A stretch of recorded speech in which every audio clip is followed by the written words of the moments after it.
gotta press the button first. I did. Okay. I promise.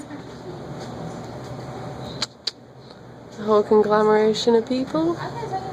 You would wave, Ryan. Alright. Ever since I reached the age of 21, I have enjoyed drinking high-quality beer. However, the high cost of high-quality beer often makes buying it prohibitive. For anyone like me who enjoys drinking high-quality beer but not paying for high-quality beer, brewing your own beer at home might be a great option. My culinary background helped me combine two of my greatest passions, which are cooking and drinking outstanding beer. With the proper equipment, the proper procedure, and ingredients, and a little know-how, anybody can make great beer at home. Now, home brewing can become complicated, but I plan on informing you all of the beginner to intermediate process, not the more advanced stuff, which only requires a few simple steps. You need proper equipment and ingredients. You need to steep grains, boil malt extracts with hops, and to make what is called wort, or unfermented beer. And then you transfer this to a fermenter, you cool the wort, you add your yeast, and then you ferment. After your beer is done fermenting, you add priming sugar to carbonate it, and then you bottle or keg your beer until it is ready to drink. Now this might sound a little intimidating at this point, but in the words of Charlie Papazian, who wrote the excellent book, The Complete Joy of Homebrewing, relax, don't worry, have a homebrew. Brewing your own beer starts with having a few simple essentials and a few simple ingredients. The items you need are a stainless steel pot, a large one, anywhere from 3 to 5 gallons. You need 2 to 5 to 10 gallon buckets, one for fermenting your beer and then the other one for bottling your beer. You need either some sort of a keg or 24 to 36 sanitized glass beer bottles. And these need to be the pop-off top kind, not the twist-off kind, because they won't seal properly. You also need a gravity reading hydrometer, plastic tubing, a bottle capper, an airlock, and a large stirring implement. In addition to these items, you need to have ingredients. These ingredients are malted barley extract. Now this can be either liquid or powdered form. Obviously this is powdered form.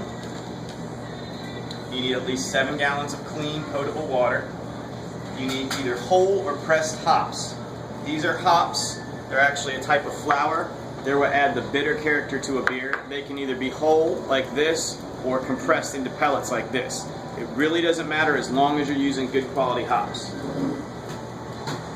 You also need priming sugar. This is what you add to your beer after it is done fermenting to allow it to carbonate within the bottle. Option for you to use are whole grains. Now these whole grains aren't going to be boiled, but they're going to add a little bit of extra character or color to your beer.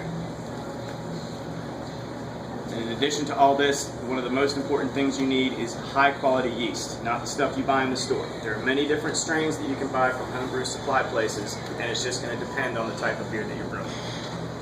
Alright, now that you have all that you need, let's talk about that next step. First thing you're going to do is boil water with malt extract, hops, and the optional whole grains. Take 3 gallons of water and begin to bring them to a slow boil. At this point, if you're using whole grains, add them to the cold water, but make sure you remove them before the water starts to boil. Alright, now once the water starts boiling, you're going to want to add your malt extract. And also, according to John Palmer, who runs the website How to Brew, this is when you would want to add your bittering or seasoning hops. These hops aren't going to add actual flavor, they're just going to add a bitter element, and their more complex flavors are going to get boiled off. Alright, you're going to boil this for 1 to 1.5 hours, depending on the recipe, and then remove it from the heat. Towards the last little bit of the brew, once again depending on your recipe, you're going to want to add your flavoring or aromatic hops. These are hops that are not going to really add any bitter flavor, but they're going to impart their character, which is going to be their sharpness, their character. Anyway, this could be anywhere from the last 5 minutes of the boil to the last 2 minutes of the boil, until after you remove the boil from the heat. Now at this point, you're going to want to strain your wort into your plastic fermenter. Now Congratulations! At this point, you've made your first batch of unfermented beer. Now let's turn it into real, delicious alcoholic beverages. The next process is adding your yeast. You want to make sure that your yeast is ready to add to the fermenter. If the temperature changes too drastically, it'll kill your yeast and it can't survive and convert your sugars into alcohols. Alright, so according to Scott Russell, who wrote North American Clone Brews, this is the best way to get your yeast ready to add or pitch. You want to place your yeast into a little bit of sterile water that is anywhere from 100 to 105 degrees for about 10 minutes. While you're doing this, you're going to want to monitor your work to make sure it is approximately the same temperature as your yeast solution. Once the yeast is ready, once these two things happen, you pitch it or add it, and you stir your wort gently to add oxygen. You're going to want to use your hydrometer, which is a gravity reading device. That's going to tell you how much fermentable sugar is in the beer, and then you seal it with a tight airlock and what is called you seal it with the lid and what is called an airlock. Airlock is going to allow the carbon dioxide gas to escape, but it's not going to allow anything else to enter and contaminate your beer. Place your fermenter in a cool, dry place for anywhere from 1 to 72 months, depending on what type of beer you're brewing. Now, after a while, you're going to have genuine beer, but its lack of carbonation might leave you a little flat.